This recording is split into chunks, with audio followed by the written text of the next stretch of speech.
라이브 락TV.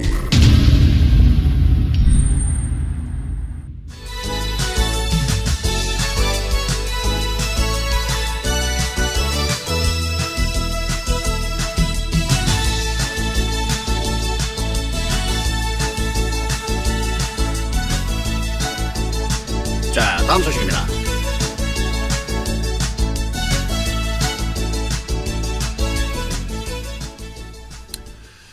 자, 다음은 이게 탄핵 오적들에 대한 이야기인데요. 김무성이 말입니다. 다음 정권 찾아와야 박근혜 누명 벗는다는 이 얼척없는 귀신 씨나라 까먹는 대처먹지 못한 말을 또 여전히 변함없이 떠들어대는데요. 정권을 되찾고 말고 할 것 없이 이 도장 들고 나르샤, 도장론 한 당사자가 먼저 석고대죄를 하든가 정계를 떠나면 간단히 해결되는 거 아닌가요? 자, 지금 이 락TV 배경사진으로 나가는 이 사진 잘 보십시오. 저 사진은 2017년부터 지금까지 김무성, 유승민을 검색하면 올라오는 극혐 사진으로 유명한 사진들입니다. 아니, 왜 남자들끼리 그것도 두 눈까지 감고 뭐 술 한잔 먹다가 한 것 같은데 뭐 하자는 건지 참 역겹습니다. 정치인이 왜 저딴 짓을 해대는지는 각자 알아보는 걸로 하고요. 저 사진을 왜 찍었는지 정치적 해석에 대해서는 상세히 자세히 알리고 싶지도 않고 잠시만 저 역겨운 사진에 대해 몇 가지를 짚어본 후에 말입니다. 유승민, 김무성의 통화 관련 소식을 전하도록 하겠습니다.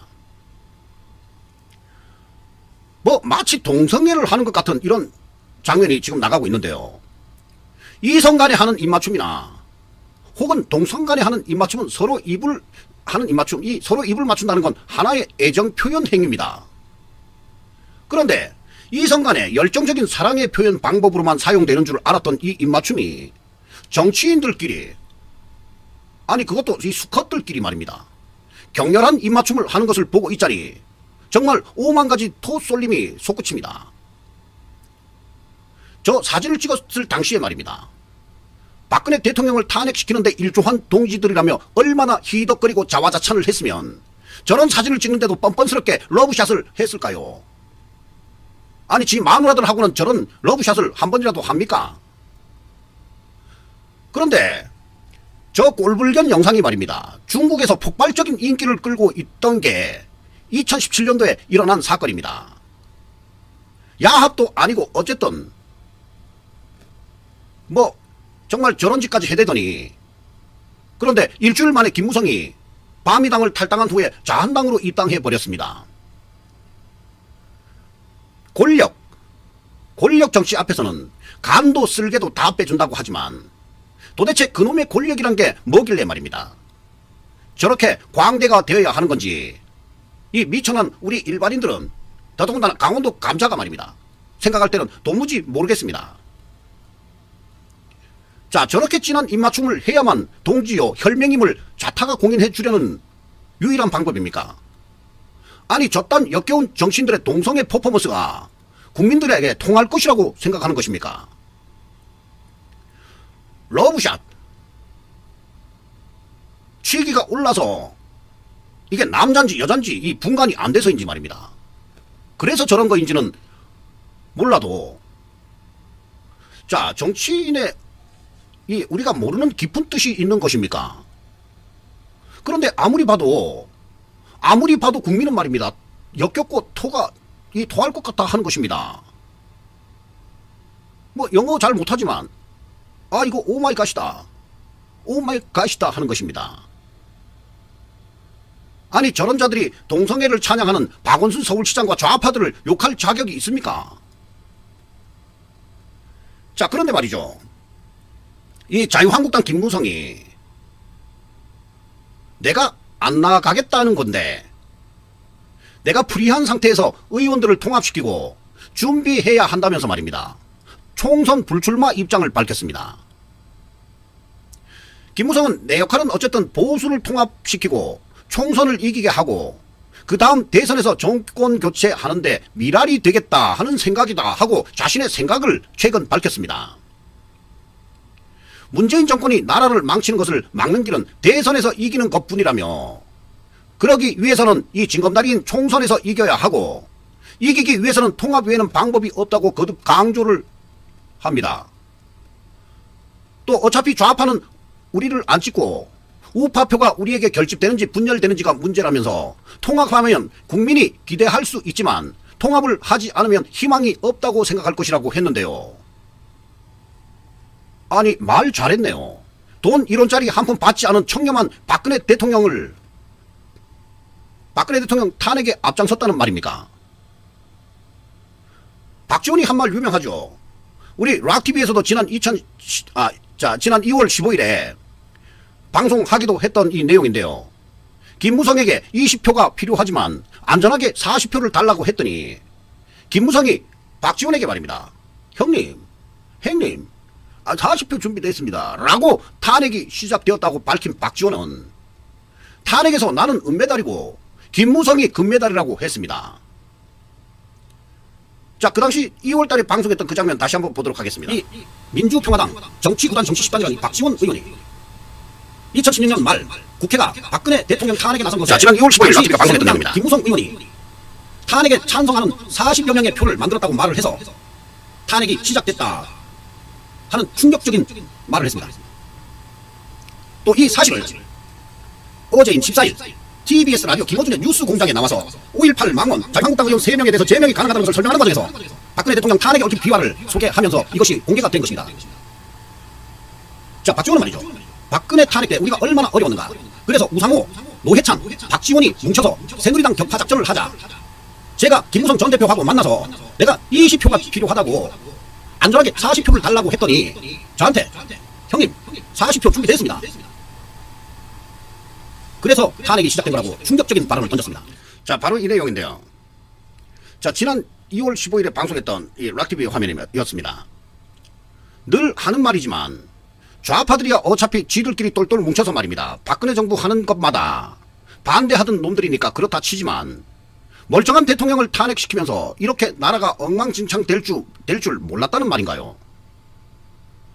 자, 이래서 탄핵 역적 62마리, 특히 탄핵 오적들은 어미를 잡아먹은 살모사라고 하는 것입니다. 그런데요, 여기서부터가 압권입니다. 이 뚫린 입이라고 그까지 박근혜 대통령 탓을 해대고 있습니다. 김무성은 박근혜 대통령에 대해 국정 운영을 잘못한 것은 사실이다. 우파 정당이 의석 과반 이상을 차지해 다음 정권을 찾아와야지 박 대통령이 부정하다는 누명을 벗을 수 있을 것이라고 말입니다. 귀신 씨나라 까먹는 소리를 또 주장했습니다. 자, 여기서 가만히 있을 우리 공화당이 아니죠. 이 김무성의 이런 태도에 대해서 말입니다. 우리 공화당이 공식 논평을 냈습니다. 불의한 자들의 야합은 보수통합이 아니다. 황교안, 유승민 보수통합 논의 뒤에 김무성이 도사리고 있었다는 사실이 언론을 통해 확인이 됐다. 보수통합 밑그림을 김무성이 기획하여 유승민과 교감하고 박형준이 끼어들어 덧칠을 한 것을 황교안이 수면 위에 내놓았다고 보인다. 보수통합의 답은 이미 나와 있다. 보수 분열의 원인 제공자인 탄핵 역적 5인을 정계에서 추방하면 된다. 그들은 우파의 탈을 쓴 좌파의 첩자들이라고 해도 과언이 아니다. 이번 총선은 문재인 대 황교안의 싸움이 아니라 박근혜 대통령 대 문재인의 싸움이다. 총선은 자유민주주의를 지켜온 죄 없는 박근혜 정권을 탄핵한 것이 정당한 것인지, 아니면 촛불 쿠데타로 정권을 탈취한 문재인 좌파 독재 정권의 사회주의 국가화가 정당한 것인지에 대해 국민의 심판을 받는 선거가 될 것이다. 문재인 좌파 독재 정권 2년 반을 지켜본 국민들은 이미 마음의 결심을 하고 있을 것이다. 우리 공화당은 국민을 믿고 더 깊이 국민 속에서 국민과 함께 자유민주주의와 자유시장 경제를 지키기 위해 문재인 정권과 끝까지 싸워서 승리할 것이다 하는 우리 공화당 논평이었습니다. 적과의 내통을 통해서 자당 출신의 대통령을 배신하고 등 뒤에서 비수를 내리꽂은 김무성의 행위는 그 어떤 자기 합리화로 변명해도 정치도 이상 용납할 수가 없는 일임이 분명합니다. 박근혜 대통령에 대한 국회 탄핵은 1세기에 한 번 있을까 말까 한 자당 출신의 이 국회의원들의 배신이 있었기 때문에 성공할 수가 있었습니다. 역사는 이 사실을 반드시 기억하고 말입니다. 심판할 날이 곧 올 것이다. 이렇게 보고 있습니다. 지금 나오는 이 사진 말입니다. 그들이 박근혜 대통령을 탄핵하고 자신들의 자축 파티를 하는 과정에서 나온 것인지는 명확하지는 않습니다만은 어찌됐든 저렇게 토할 것 같은 짓들을 해대면서 말입니다. 박근혜 대통령을 탄핵을 시킨 것은 사실인 것으로 보입니다. 자, 오늘은 여기까지 전하도록 하겠습니다. 자, 국민들은 말입니다. 저들의 행위를 계속해서 지켜보면서 역사의 심판을 하는 날을 기다리고 있다 하는 것을 알아두어야 할 것입니다. 지금까지 최락이었습니다.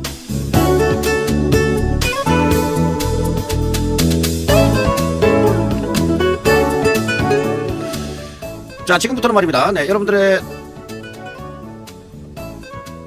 촌철살인과 같은 송곳 같은 그런 분석, 시청자 칼럼을 이어가도록 하겠습니다. 전화 주실 분들은요, 010-5638-7565로 전화를 주시고요. 자, 지역명을 말씀해 주시면 되겠습니다. 자, 그 사이에 임동욱님, 그리고 박종석 교수님, 슈퍼챗, 감사합니다. 자, 여러분들의 전화, 기다리는 시간입니다. 아이고. 이럴수가. 리얼 라이브 락TV